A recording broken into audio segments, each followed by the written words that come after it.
CM Dhami ने कांग्रेस के गठबंधन पर निशाना साधा है। ट्वीट कर शायरी वाले अंदाज में उन्होंने कांग्रेस पर निशाना साधा। फूट डालो राज करो, ये सीएम धामी ने लिखा है। टुकड़े टुकड़े गैंग की सरगना है कांग्रेस। तमाम बातें यहां पर सीएम धामी की ओर से लिखी गई हैं। आपको बता दें, केंद्र सरकार को घेरने के लिए, एनडीए को घेरने के लिए जिस मोर्चे का निर्माण विपक्षी एकता ने किया है, उसका नाम दिया गया है इंडिया। विपक्षी मोर्चा से ज्यादा जो चर्चा में है वो नाम ही चर्चा में है, क्योंकि इंडिया को लेकर लगातार जहां पर बीजेपी के नेता भी निशाना साध रहे हैं। अब देखिए, इसी कड़ी में पुष्कर सिंह धामी की ओर से यहां पर ये ट्वीट किया गया है। तो सीएम धामी ने कांग्रेस के गठबंधन पर निशाना साधा और देखिए ये बड़ा ट्वीट भी उनकी ओर से किया गया है। फूट डालो राज करो, ये सीएम धामी की ओर से लिखा गया है। तो बड़ी खबर आपको हम बता रहे हैं और वहीं दूसरी तरफ आपको ये भी जानकारी दे दें, क्योंकि देखिए विपक्षी एकता का जो मोर्चा है उसका नाम रखा गया है इंडिया। और ऐसे में जहां लगातार विपक्षी नेता अपने नाम को एक बड़ी उपलब्धि मान रहे हैं, तो वहीं दूसरी तरफ जिस तरीके से बीजेपी इसे लेकर निशाना साध रही है। खबर पर अधिक जानकारी के साथ उत्तराखंड से ब्यूरो चीफ राव शफात अली हमारे साथ जुड़ चुके हैं। राव शफात अली, अक्सर ये कहा जाता है कि नाम में क्या रखा है, लेकिन जब से विपक्षी एकता के मोर्चे ने अपना नाम इंडिया रखा है, तब से लगातार चर्चाएं जारी हैं। जहां विपक्षी एकता इसे अपनी बड़ी उपलब्धि मान रही है और बीजेपी नेता इसे लेकर निशाना साध रहे हैं। हाँ बिल्कुल, देखिए अब इस पर राजनीति दिखाई दे रही है और प्रधानमंत्री ने भी देखिए निशाना साधा है। जब से इंडिया नाम रखा है, कांग्रेस के जो अलायंस है, जो भी उनके गठबंधन है, इसके साथ ही जो योगी आदित्यनाथ उत्तर प्रदेश के मुख्यमंत्री, उन्होंने निशाना साधा है। और अब उत्तराखंड के मुख्यमंत्री पुष्कर सिंह धामी ने भी निशाना साधा है। उन्होंने ट्वीट कर लिखा है कि बढ़ते देश की उम्मीदों पर, एक शायरी वाले अंदाज में उन्होंने लिखा है, देखिए बढ़ते देश की उम्मीदों पर वो अंधेरे जैसा छा जाते हैं, देश में बोला कर्म बदलो वो नाम बदल कर जाते हैं। तो इस तरह से मुख्यमंत्री ने ये निशाना साधा है पुष्कर सिंह धामी ने। और उन्होंने तो लिखा है कि फूट डालो राज करो और टुकड़े टुकड़े गैंग की सर्जना है कांग्रेस। यहाँ तक मुख्यमंत्री पुष्कर सिंह धामी ने अपने ट्वीट में लिखा है। और अब चूंकि देखिए जंग 2024 से पहले और बढ़ती हुई नजर आएगी, सत्ता पक्ष और विपक्ष के बीच में इस मुद्दे को लेकर के तकरार भी होगी। Indian national development inclusive alliance को लेकर के जिस तरह की प्रतिक्रियाएं सत्ता पक्ष की ओर से आ रही है, भाजपा की ओर से आ रही है, भाजपा के साथी जो गठबंधन है उनकी ओर से आ रही है, अब बढ़ती नजर आएंगी। क्योंकि 2024 की लोकसभा जो चुनाव है, उनकी तैयारियों में तमाम पार्टियां जुटी हैं, उसमें चाहे कांग्रेस हो या दूसरे गठबंधन की पार्टियां हो या फिर भाजपा हो। भाजपा और कांग्रेस के बीच में ही कड़ा मुकाबला भी नजर आता है और यही वजह है कि इन दोनों नेताओं के बीच में ही इस तरह की प्रतिक्रिया भी देखने को मिल रही है। मुख्यमंत्री पुष्कर सिंह धामी ने ट्वीट कर कांग्रेस के इस अलायंस पर बड़ा निशाना साधा है। राव शफात अली, अक्सर ये देखा गया है कि जब भी किसी कपड़े को खरीदने जाएं तो उसका ब्रांड जो है वो मायने रखता है। ऐसे में कहीं ना कहीं जो इंडिया नाम है विपक्षी एकता के लिए ये कितना मायने रखेगा? क्या एक ब्रांड के तौर पर काम कर पाएगा विपक्षी एकता को लेकर? देखिए, इसे जन भावनाओं से जोड़ करके इस नाम को रखा गया है, क्योंकि Indian national development inclusive alliance ये एक ऐसा नाम है जिससे को डिनाई नहीं किया जा सकता, क्योंकि ये इंडिया से जुड़ा हुआ नाम है। लेकिन इसका एक प्रारूप बदल दिया जो गठबंधन है कांग्रेस का, उसने इसको एक नया रूप दे दिया। अब कुछ लोग इसका विरोध भी नहीं कर पा रहे हैं। लेकिन दूसरी तरफ देखें तो सत्ता पक्ष की ओर से कहा गया कि एक तरफ विश्व पटल पर शक्ति के रूप में देखिए न्यू इंडिया उभर रहा है, न्यू इंडिया का उदय हो रहा है, यही कहना मुख्यमंत्री पुष्कर सिंह धामी का भी है। और दूसरी तरफ ये जो गठबंधन है, इंडिया नाम इसको दिया गया है, ये छवि धूमिल कर रहा है भारत की, क्योंकि कांग्रेस का मानना है कि बिल्कुल। राव शफात अली, आप हमारे साथ बने रहिए। इस समय हमारे साथ कांग्रेस की प्रवक्ता हैं गरिमा धसोनी जी, वो हमारे साथ जुड़ चुके हैं। गरिमा जी, सबसे पहले आपका मैं स्वागत करती हूँ। देखिए, जिस तरीके से इंडिया शब्द इस समय चर्चा में बहुत ज्यादा आ गया है, विपक्षी एकता का जो मोर्चा है उसका नाम आप लोगों ने इंडिया रख दिया और अक्सर ये कहा जाता है कि नाम में क्या रखा है, कैसे देखते हैं आप इसे? पुष्कर सिंह धामी निशाना साध रहे हैं। देखिए, पुष्कर सिंह धामी के पास चारा क्या है? उनके आका जो काम कर रहे हैं उनको तो वही सब कुछ फॉलो करना है। आज इतने निकृष्टतम स्तर पर पहुंच गई है भाजपा की राजनीति कि आप देखिए कि कोई भी भारतीय हो, उसे इंडियन शब्द इस्तेमाल करने की इजाजत है। फिर डिजिटल इंडिया क्या था, स्टार्टअप स्टैंड अप इंडिया क्या था, make in India made in India क्या था, ये जब चाहें तब इंडिया नाम यूज कर ले। इनकी आप अगर ट्विटर पे आईडी देखेंगे तो वो भी इंडिया नाम से है, बीजेपी फॉर इंडिया। तो कहीं ना कहीं भाजपा वाले अपने आप को सबसे ऊपर समझते हैं और आज विपक्षी दलों के गठबंधन ने इंडिया नाम रखा है।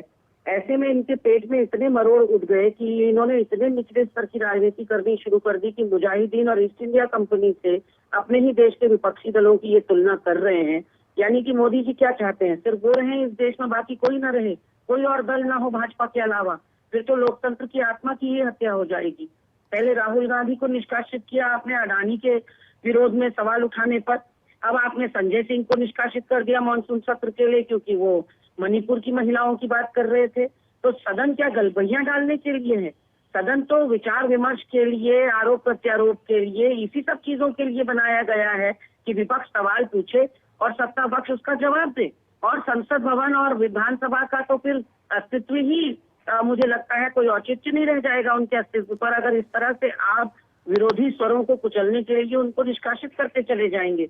आगे से हर सांसद और हर विधायक अपने क्षेत्र की समस्या या महिलाओं के प्रति अपराध या किसानों पर हो रहे अत्याचार की बात ही नहीं रख पाएगा, इस डर से कि कहीं उसकी सदस्यता ही बर्खास्त न कर दी जाए राहुल गांधी और संजय सिंह की तरफ। तो कहीं ना कहीं आप देखिए कि आज हम बार बार जब कहते हैं कि चुनौतीपूर्ण समय है या देश के लिए संकट काल है, ऐसे ही नहीं कहते क्योंकि यहाँ अराजकता हो गई है। एक दल को क्योंकि मेजॉरिटी मिल गई है तो वो अपने आप को सर्वे सर्वा या भगवान का स्वरूप समझने लगा है। अब भाजपा वाले इस्तेमाल करें इंडिया नाम तो कोई बात नहीं, कांग्रेस करे तो पाप हो जाता है।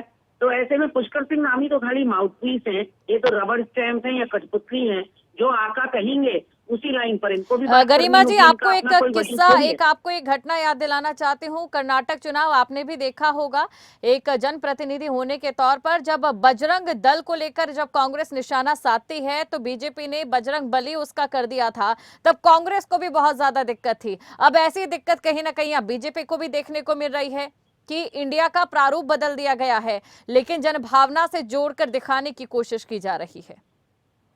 नहीं देखिए, इस नाम पर तो आपत्ति ना पहले किसी को थी ना बाद में किसी को होगी। मेरा भारत महान सब कहते हैं, तो इसका मतलब कि भारत के नागरिकों को ही क्या भारत शब्द इस्तेमाल करने पर रोक लगा देंगे आप?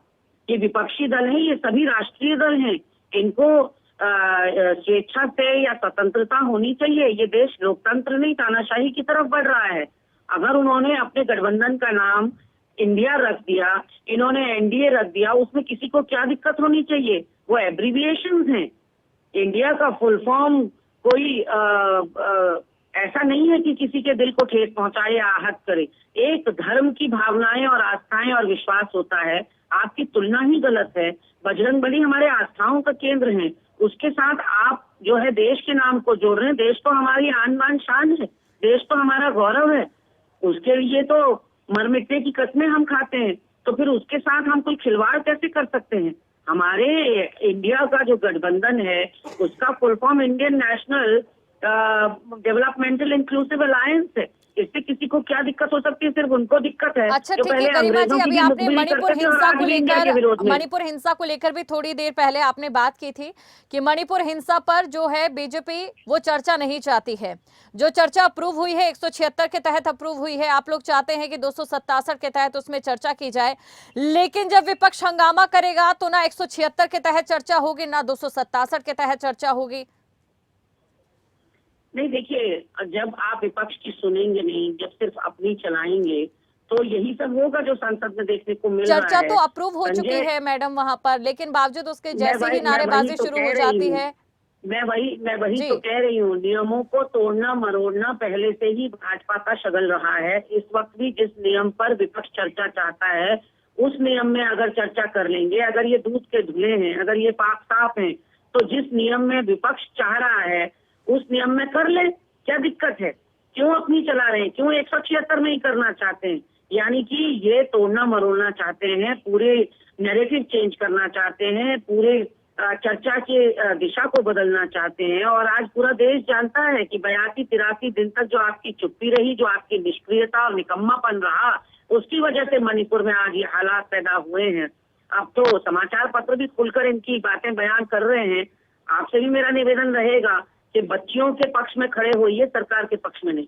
बिल्कुल, हम बच्चों के पक्ष में ही खड़े हैं और इसलिए हमने कांग्रेस से भी ये सवाल पूछा और साथ ही बीजेपी से भी ये सवाल पूछा कि जब 3 महीने तक वहां पर मणिपुर जल रहा था, उस समय कर्नाटक में जिस तरीके से, चाहे बात बीजेपी की करें या कांग्रेस की करें, दोनों ही पार्टियों का ध्यान उस समय चुनाव में था जब मणिपुर जल रहा था। और अगर दौरों की बात करें तो राहुल गांधी, मैं मानती हूं, वहां दौरे पर गए थे, ऐसे अमित शाह भी वहां पर दौरे पर गए थे, लेकिन क्या आपको लगता है कि उस समय वहां पर कांग्रेस की एक सक्रिय भूमिका होनी चाहिए थी, जिस पर आज आप केंद्र सरकार को घेर रही हैं? मुझे हैरानी होती है मैडम कि सरकार किसी की और सवाल विपक्ष पर। ये बड़ा अच्छा पत्रकारिता का नमूना आप दे रही हैं। मणिपुर में भी भाजपा की सरकार, केंद्र में भी भाजपा की सरकार, राहुल गांधी जी स्वयं वहां जा रहे हैं। क्या मोदी जी के पैरों में मेहंदी लगी है? वो क्यों नहीं जा सकते? और फिर आप कह रहे हैं कि कांग्रेस की वहां सक्रिय भूमिका हो सकती थी। वहां जान के लाले पड़े हैं सबको। विपक्ष, यहाँ पूरे देश भर में विपक्ष की सुनवाई नहीं हो रही है। गोदी मीडिया पूरे समय विपक्ष को पूरी तरह से साइडलाइन करके भारत जोड़ो यात्रा राहुल जी की कितनी चलाई गोदी मीडिया ने, ये हमें भी पता है। तो इसीलिए ऐसे ही थोड़ी 147वें पायदान पर लुढ़क गया भारतीय पत्रकारिता।